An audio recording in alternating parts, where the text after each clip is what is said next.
सारे तीर्थ धाम आपके चरणों में,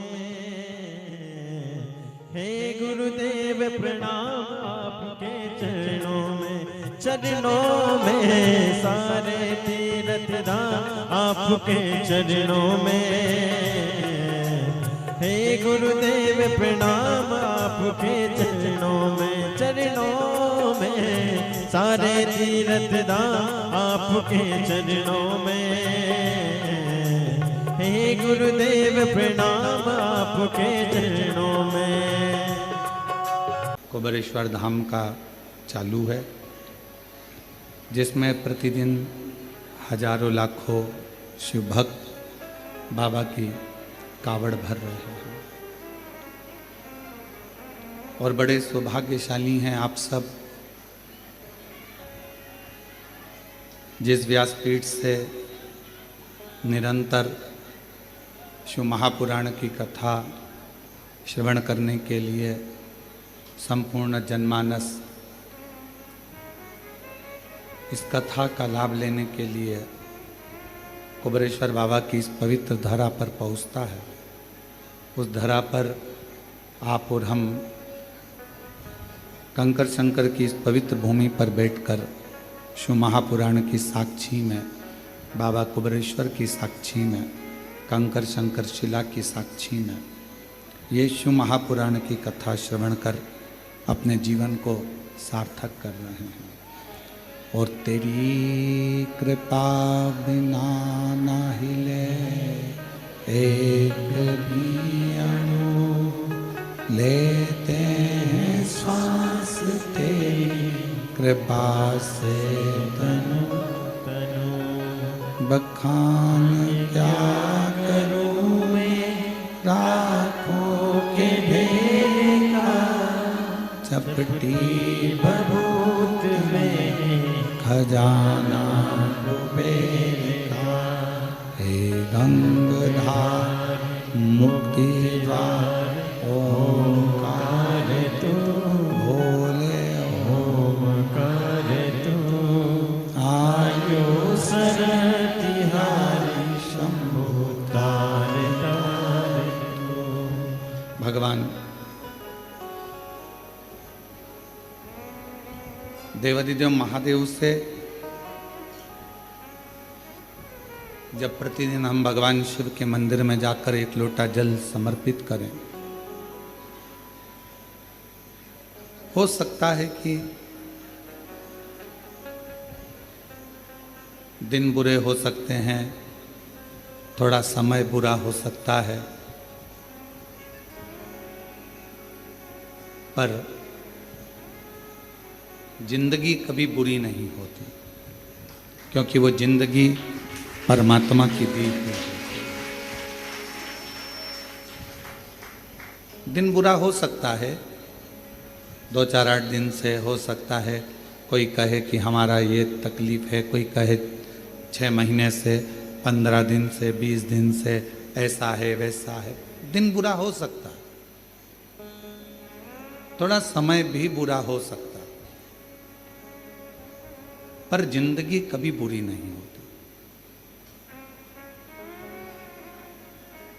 उसने आपको और हमको यदि पृथ्वी पर भेजा है तो कुछ सोच समझ कर ही भेजा हो। माँ के गर्भ से बच्चा जन्म लेता है, जब माता पिता दोनों विचार करते हैं कि अपने घर में संतान होना चाहिए, औलाद होना चाहिए। ये विचार कब आता है? जब वो दोनों अपनी बुद्धि से ये सोच लेते हैं कि हाँ, अपने पास में इतना आवक है, अपने बच्चों को अपन पाल लेंगे, अपने पास में इतना घर है, परिवार है, मम्मी पापा हैं, सब लोग मिलकर बच्चे की परवरिश कर लेंगे। माँ को लगने लगता है कि मैं इस बच्चे को संभाल सकती हूँ, तब वो संतान को जन्म देने के लिए तैयार रहती है।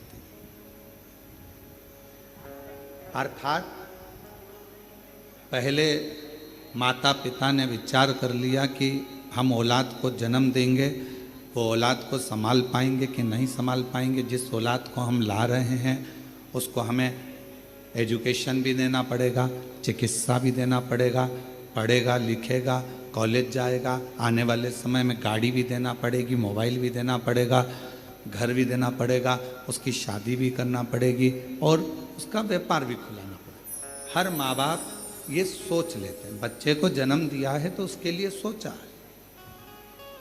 अब जैसे माता पिता अपने बच्चे के लिए सोचते हैं कि इसको जन्म दिया है तो इसके लिए सब व्यवस्था करना पड़ेगी, उसी तरह जब हम पृथ्वी पर आते हैं, हमारा जन्म होता है, हम माँ के गर्भ में नहीं आते, उससे पहले परमात्मा भेजने से पहले हमारी पूरी व्यवस्था पृथ्वी पर करा देता है कि इसको मृत्युलोक में भेजा है तो व्यवस्था करना है।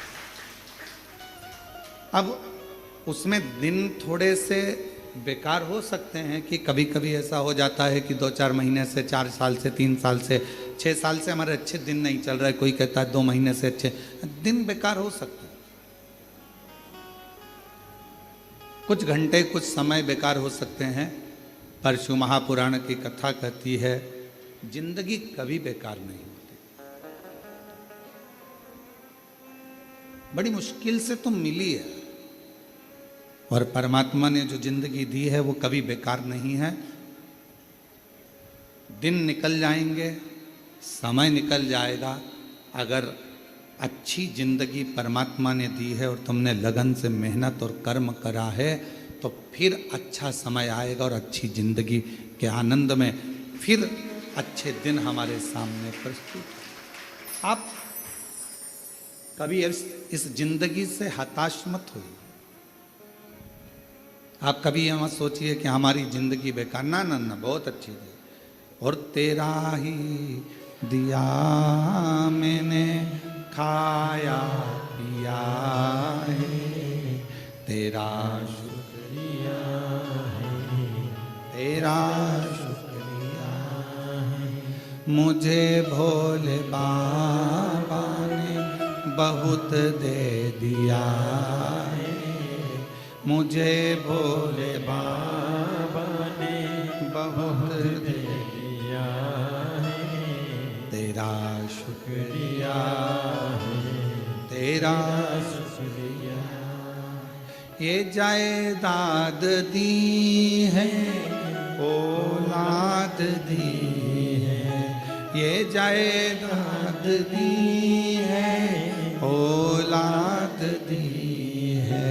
मुसीबत में हर वक्त इमदाद दी है, मुसीबत में हर वक्त इमदाद दी है। तेरा ही दिया मैंने खाया पिया है, तेरा शुक्रिया है, तेरा शुक्रिया। कभी कभी समय विपरीत हो सकता है, पर उस विपरीत समय में भी घबराना नहीं है। कभी कभी विपरीत समय भी हमारा अच्छा समय लाकर रख देता है। कभी गलत समय भी हमें अच्छी जगह पर ले जाकर छोड़ देता है। कैसे? हनुमान जी महाराज का एक चरित्र स्मरण करिएगा।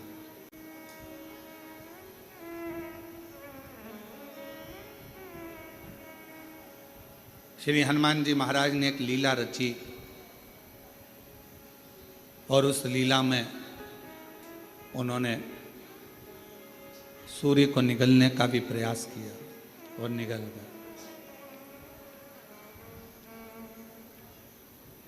बहुत सारा श्री हनुमान जी महाराज ने लीलाओं को रचा और एक बार ऐसा हुआ कि श्री हनुमान जी महाराज जब मूर्छा खाकर भूमि पर आए सूर्य के निगलने पर,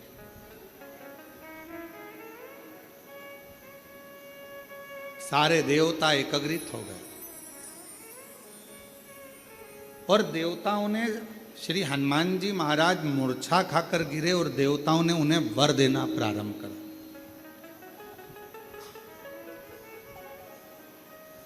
कभी कभी विपरीत परिस्थिति हमारी अच्छे समय को लाकर खड़ा कर देती है। अच्छे समय आप लोग भी भगवान को धन्यवाद दिया करो कि ना जाने कौन सा हमारा विपरीत समय चल रहा था, कौन सी परेशानियां चल रही थी, कौन सा बुरा समय चल रहा था, कितना विपरीत समय चल रहा था कोरोना महामारी का, कितना विपरीत समय चल रहा था कोरोना की बीमारी का। लोग मर रहे थे, प्राण छूट रहे थे, जगह जगह हाहाकार मचा हुआ था। सारे देश, दूसरे भी विदेश, सब कोरोना के कारण स्तब्ध थे। उस विपरीत परिस्थिति में भगवान ने आपको शिव महापुराण की राह बताई और शिव पुराण के माध्यम से आपका चित्त भगवान ने। कभी कभी विपरीत परिस्थिति भी हमको अच्छी जगह पर लाकर छोड़ देती है। हनुमान जी महाराज अगर मूर्छा खाकर गिरे हैं तो उनको वर प्राप्त हुए, और उसमें सबसे प्रबल वर था हनुमान जी के पास, और श्री हनुमान जी महाराज के पास में वो सबसे जरूरी था, वो हाथ में होना बहुत जरूरी। और वो थी श्री हनुमान जी महाराज के हाथ में गदा। हनुमान जी के हाथ में जो गदा थी, जो सोटा था, वो मूल था। किसने दिया था? सारे देवता वर दे रहे थे, सब देवता। भगवान शंकर भी आकर खड़े हुए थे। भगवान शिव का ही तो अंश श्री हनुमान जी महाराज। शंकर सुमन कैसे? हनुमान जी महाराज शिव का ही तो एक अंश है। पर सब हनुमान जी को दे रहे थे और शंकर भगवान आकर खड़े हो गए कुबेर जी के पास, और कुबेर महाराज के पास में आकर श्री हनुमान जी महाराज को सब वर दे रहे थे। कुबेर जी महाराज भी वर देने के लिए तैयार थे कि मैं तुमको कुबेर का भंडार देता हूँ, शंकर जी का दिया हुआ ही मैं तुम्हें प्रदान करता हूँ। पर भगवान शंकर पास में खड़े होकर तुरंत कुबेर जी महाराज से बोले, आप हनुमान जी को वर मत दीजिए, आप हनुमान जी महाराज को अपनी गदा दीजिए, अपना सोटा दीजिए। कुबेर जी ने भगवान शिव जी से कहा, प्रभु सब आपका है, सब आपका। मेरा इसने सौंप उठाई, मिश्री उठाई, मलता हुआ खा के दांत खुरकता खुरकता बाहर निकल गया। अच्छा, देना वेना तो था नहीं इसको।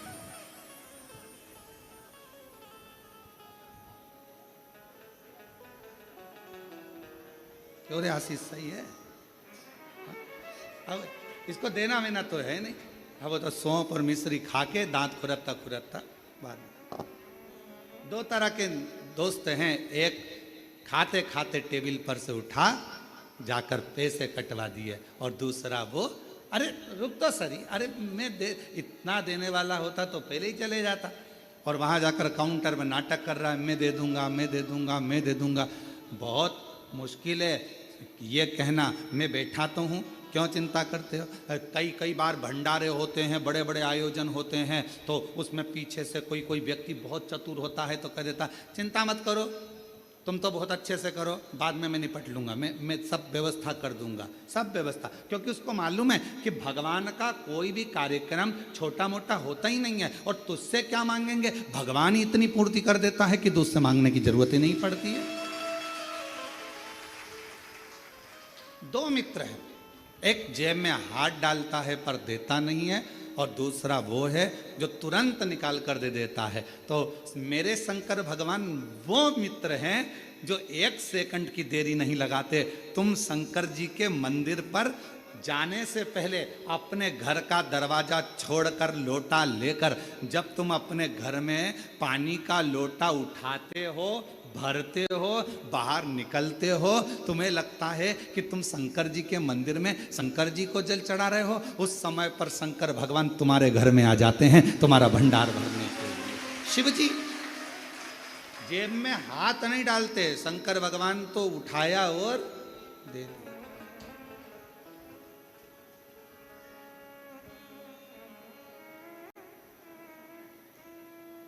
और धन धन भोलानाथ, गजब की तेरी कृपा है मेरे शंभू। तू खजाने लुटाता है तो ऐसे लुटाता है कि जेब में हाथ डालने की जरूरत ही नहीं पड़ती। एक माता, पिता, सच्चा गुरु और मेरा शिव अपनी जेब में हाथ नहीं डालता। माँ जहां बैठी होगी और बेटे ने कहा मम्मी देना जरा 5 रुपये, और मम्मी ने गद्दा थोड़ा सा ऊंचा करा, ये माँ पर्स मर्स नहीं खोलती, तुरंत उसने कहा मम्मी मेरे को 5 रुपए दे देना। इतने देर में तो मम्मी ने चल जा। बच्चे ने मन में सोचा कहाँ कहाँ रखती है मेरी मम्मी पैसा, इधर उधर। माँ जेब में हाथ नहीं डालती, तुरंत निकाल कर देती। पापा पापा मुझे ये चाहिए, तुरंत उन्होंने निकाला अपने पास। गुरु, कोई सदगुरु है, कोई सच्चा भगवान का भक्त और गुरु है, वो अपनी जेब में से निकाल कर कुछ नहीं देगा। जैसे ही शिष्य ने आया और उसका चेहरा पढ़ लिया, उसको कहने भी नहीं देता, केवल एक निगाह से देख लेता है और झोली भर देता है। अपने हाथ से निकाल कर गुरु कभी तुम्हें नहीं देगा, अपने पास का निकाल कर गुरु कभी नहीं देगा, क्योंकि गुरु आपको भिखारी जैसा नहीं देखना चाहता, गुरु आपको राजसी ठाट में देखना चाहता है। वो निकाल कर नहीं देगा, वो अपनी कृपा की दृष्टि करेगा, वो अपनी दया की दृष्टि करेगा, वो शिव दृष्टि करेगा। और जब अपने शिष्य को गुरु देख लेगा, उतनी देर में बस विचार कर लेगा, जे यहाँ से जाएगा इसको मिल जाएगा, मैं दूंगा तो इसको लगेगा कि मैं क्या भिखारी हूँ, मैं मांगने वाला हूँ। और आज अगर मैंने भिखारी बना दिया तो सेठ कब बनेगा, इसलिए इसको सेठ बनाना है, तो ये जाएगा और इसको अपने आप इसकी मेहनत से मिल जाएगा। वो गुरु। शिव भी, मेरे शंकर भगवान अपनी जेब नहीं रखते। मेरे शंकर भगवान अपने पास में दौलत धन बहुत सारी जेब नहीं रखते।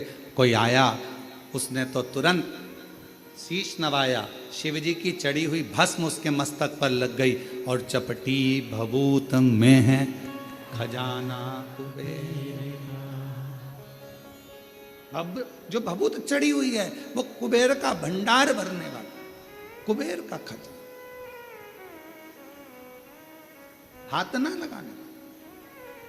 महाराज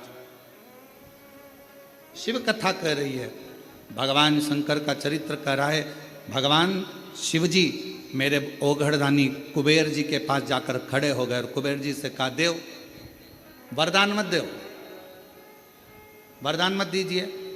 तो क्या देना है? शंकर भगवान ने कहा, तुम्हारे पास में जो कुमोद की गदा रखी हुई है,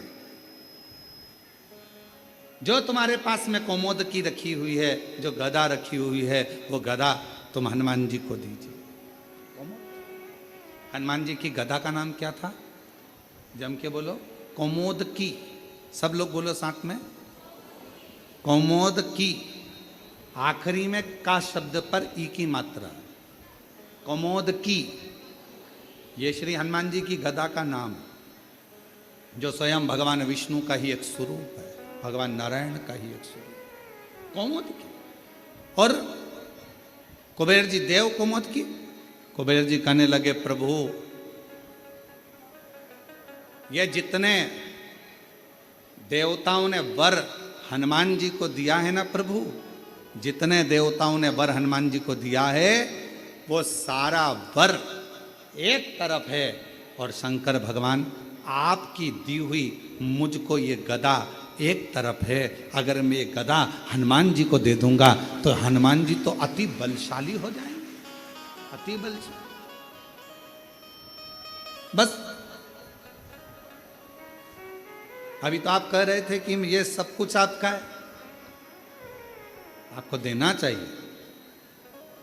तब श्री कुबेर जी महाराज ने भगवान शंकर के कहने पर शिव जी की दी हुई कुमोद की गदा श्री हनुमान जी महाराज को दे दी। हनुमान जी महाराज ने जैसे ही गदा लिया, भगवान विष्णु और ब्रह्मा जी ने कहा, अब तुम्हें डरने का बात नहीं। अब शंकर का अंश तो तुम हो ही, साथ में इस गदा के रूप में 33 कोटि देवताओं के पास जो बल है उससे 1000 गुना ज्यादा बल इस गदा के अंदर तुम्हारे पास में आ गया। 1000 गुना मांगा नहीं है। मेरे ओगरदानी ने, मेरे शंभू ने, मेरे शंकर भगवान ने किसी से मांगा नहीं। मेरे शंकर भगवान ने, हनुमान जी ने भी किसी से मांगा नहीं। बस उनको वर की वर प्राप्त हो गया। तेरे मंदिर में आना मेरा काम है और मेरी बिगड़ी बनाना तेरा। और शंभू शरणे पड़ी मांगू दुख काटो दया करी दर्शन आपो। ओ शंभु शरणे पड़ी मांगू घड़ी रे घड़ी दुख काटो दया करी दर्शन आपो। शिव जी के दरवाजे पर जब हम अभी आप लोग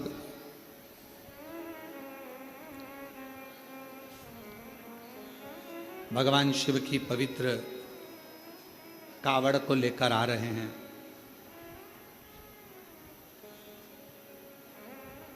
और भगवान शंकर की पवित्र कावड़ का लाभ ले रहे हैं। शिव जी को जल चढ़ा रहे हैं, भगवान शंकर को जल समर्पित कर। क्या है इसमें?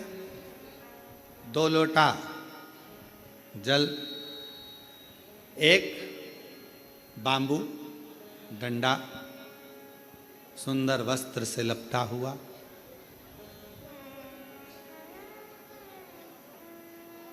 कभी विचार करिए। एक कथा बहुत पहले कही थी।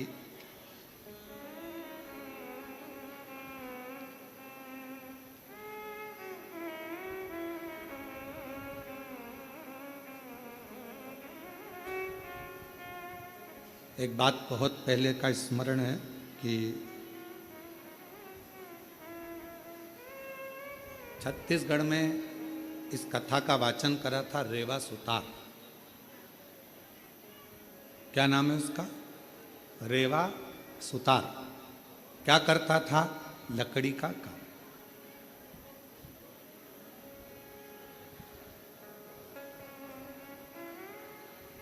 अब रेवा सुतार लकड़ी के कार्य को करता,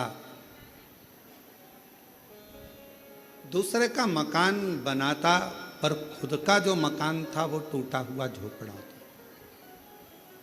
पत्र पड़े हुए थे उस पर, पत्ते, और वो पत्र उस पर पड़े।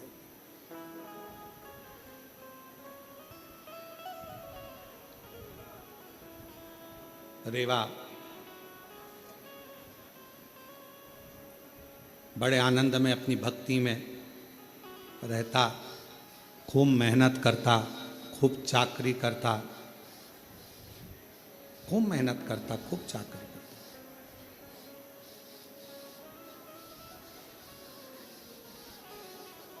शिव महापुराण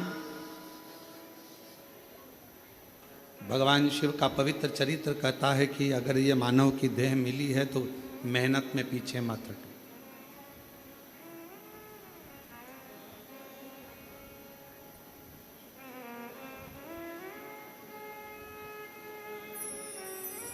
यदि मानव का शरीर मिला है तो मेहनत में पीछे क्यों हटना?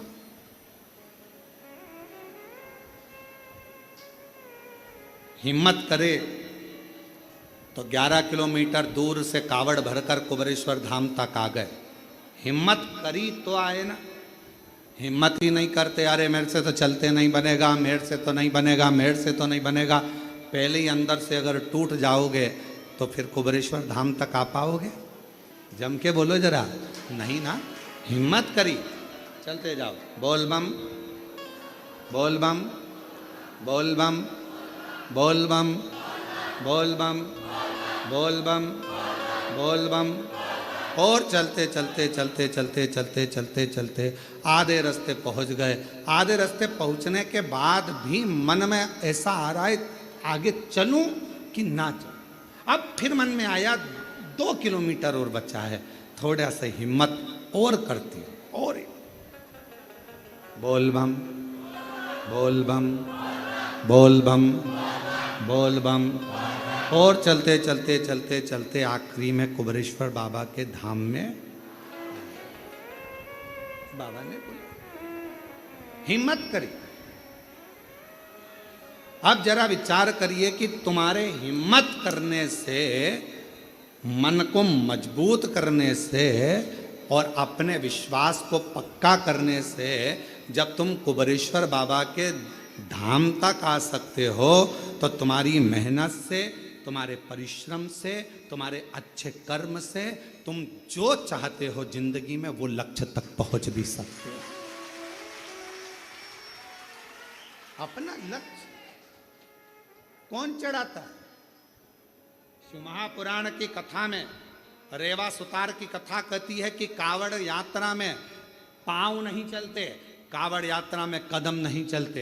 याद रखना, कोई तुमसे कहे कि पांव से चलकर गया, कदम से चलकर गया, शिव महापुराण की कथा कहती है कावड़ यात्रा में भगवान शंकर का 2 लोटा जल ले जाने में कभी भी कदम नहीं चलते, पांव नहीं चलते। तो क्या चलता है? शिव महापुराण की कथा कहती है आपका विश्वास और भरोसा चलता है, आपका विश्वास चलता है।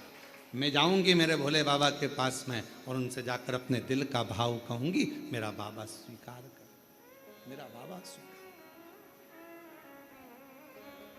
पांव नहीं चल रहे हैं, कदम नहीं चल रहे हैं, चल रहा है आपका विश्वास, चल रहा है आपकी दृढ़ता, चल रही है आपका भरोसा।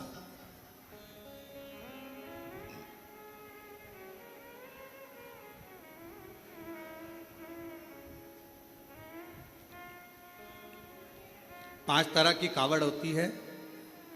5 तरह की कावड़ में पहली कावड़ होती है एक सामान्यता में, आनंद में, अलमस्त कंधा पर कावड़ का जल लिया 2 लोटा, भगवान का भजन करते करते आराम से चल रहे हो, जल आराम से कहीं डाली पर, कोई ऊंचे स्थान पर कहीं रख कर विश्राम भी कर लिया, रास्ते में कुछ खा भी लिया, पानी भी पिया, अलमस्त होकर चलते चलते शिव नाम लेते लेते बोल बम बोल बम बोल बम चल। सामान्य कावड़। एक कावड़ होती है दंडवत कावड़। 12 से 15 कदम चले हो, 15 कदम के बाद में कावड़ का जल एक छोटी सी बोतल में होता है जो अपने कंधे पर यहाँ पीठ पर रखा होता है। सामने से दंडवत करी, फिर आगे बढ़ते चले जाओ। फिर 12, 15, 20 कदम चलने के बाद फिर एक दंडवत करी जाती है। 20 कदम चलने के बाद फिर एक दंडवत करी जाती है, प्रणाम किया जाता है। दंडवत कावड़। एक होती है डाक कावड़। डाक कावड़ का मतलब क्या होता है?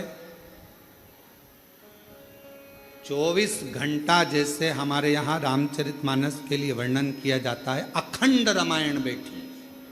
अखंड रामायण जानते हो ना सब लोग? अखंड रामायण का मतलब होता है दोपहर में 12 बजे चालू हुई है तो दोपहर में 12 बजे के पहले उसका विराम, 12 बजे तक उसका विराम होना चाहिए, 24 घंटे के अंदर वो विराम। डाक कावड़ का मतलब यही होता है। इस कावड़ को जहां से भरा जाता है वहां से लेकर 24 घंटे के अंदर जहां जाना है मंजिल पर, जिस मंदिर तक, जिस देवालय तक, शिवालय तक जाना है, 24 घंटे के अंदर वो पहुंचना चाहिए। चाहे तुम दौड़कर जाओ, भागकर जाओ, लेकर जाओ, पर 24 घंटे के अंदर वो पहुंचती है। और एक होती है खड़ी कावड़। खड़ी कावड़ किसको कहते हैं? खड़ी कावड़ में तुम मंदिर, तुमने जल लिया गंगा जी का तो आपने जल लिया माँ सीवन का, आपने जल लिया माँ सरयू जी का, मंदाकिनी का, यमुना जी का, छिपरा जी का, नर्मदा जी का। खड़ी कावड़ में कहीं रुकना नहीं है, चलते जाना है।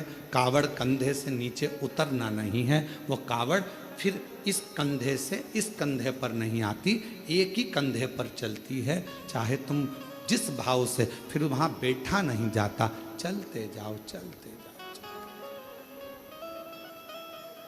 चलते। फिर एक कावड़ आती है भगवान की अलख कावड़। अलग कावड़ किसको कहते हैं?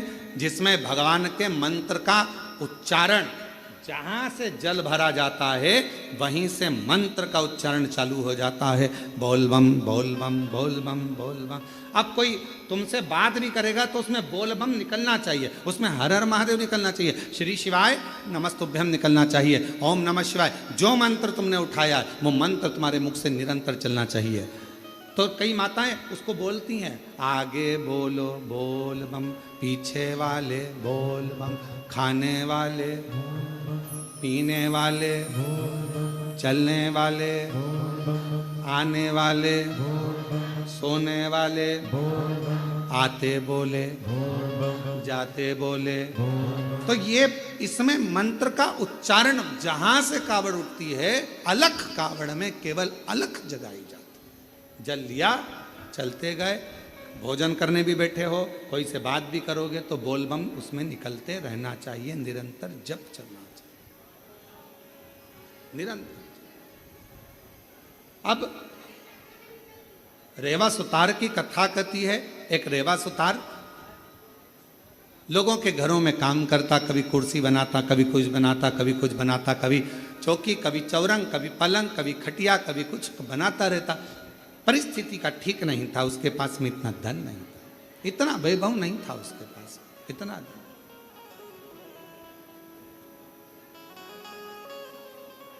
चले जा रहा, एक दिन निकल गया, 2 दिन निकल गया, 4 दिन निकल गए, घर में अन्न का दाना नहीं पहुंचा रेवा सुतार के। रेवा सुतार के यहाँ जब अन्न का दाना नहीं पहुंचा, बहुत दुखी था। जैसे ही रेवा सुतार घर में पहुंचा, पहुंचते से ही धर्म पत्नी बाहर निकल कर आई, पूछा, स्वामी आपके पास में कोई भोजन की व्यवस्था हुई क्या? पति रेवा सुतार ने कहा कि मैंने बहुत प्रयास करा पर मुझे काम नहीं मिला। पत्नी कहती है 3 दिन निकल गए, आज चौथा दिन है, चौथे दिन में भी बच्चों को कुछ मिला नहीं, कुछ नहीं। आज चतुर्थ दिवस है, चौथा दिन है और बच्चों को भोजन में कुछ मिला नहीं है। रेवा सुतार की आंख से जल बह रहा था, आंखों से जल।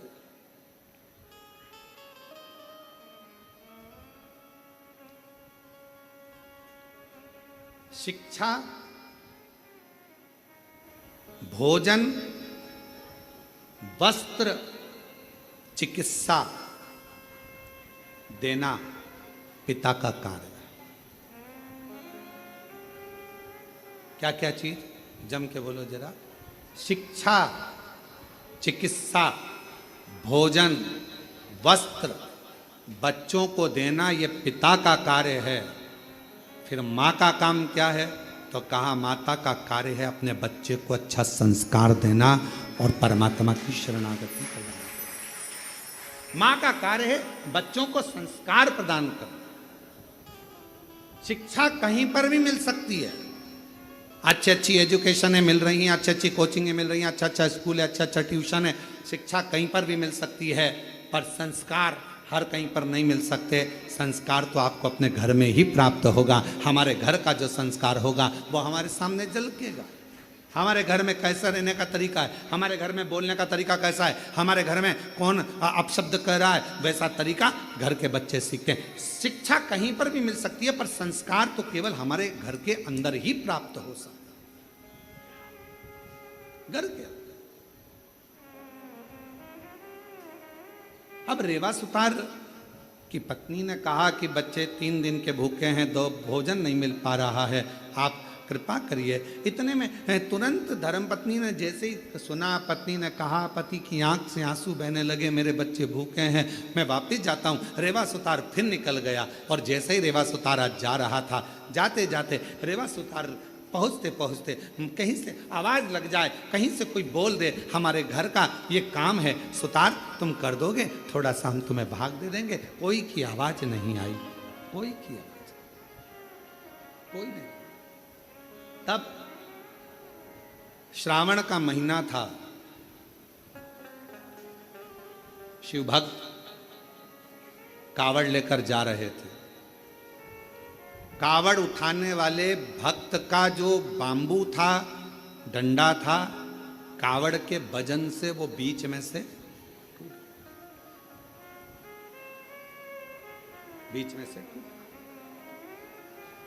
कौन ढूंढे? वीराने में कौन मिलेगा? साथ वालों ने कहा कि अपन देख कर आते हैं, कोई तो मिलेगा। वहीं से सुतार आवाज लगाते हुए जा रहा था, किसी के घर में अगर लकड़ी का काम कराना हो तो मैं हूं, अगर किसी के घर में लकड़ी का काम कराना हो तो मैं हूं, मैं सुतार, मैं रेवा सुतार, अगर कोई काम हो तो जरूर बोलिए। इतने में उस कावड़ उठाने वाले के कानों में शब्द गया। उसने हाथ जोड़कर कहा सुतार जी से, भैया हमारा डंडा टूट गया है। सुतार जी बोले, मैं लेकर आता हूँ लकड़ी तो मैं दूसरा डंडा बना देता हूँ। अब रेवा सुतार दौड़ कर गया, लकड़ी काट कर लाया, डंडा निर्माण करा और उस डंडे पर कलश बांध कर उस कावड़िया के हाथ में दे दिया। कावड़िया ने डंडा तो ले लिया। रेवा सुतार ने कहा, भैया मैंने तुम्हारा डंडा तैयार करा, तुमने कुछ मुझे दिया नहीं। इतने में कावड़िया ने कहा, भैया हमारे पास देने के लिए कुछ भी नहीं है, कुछ भी। ए भैया हमारे पास कुछ भी नहीं। भैया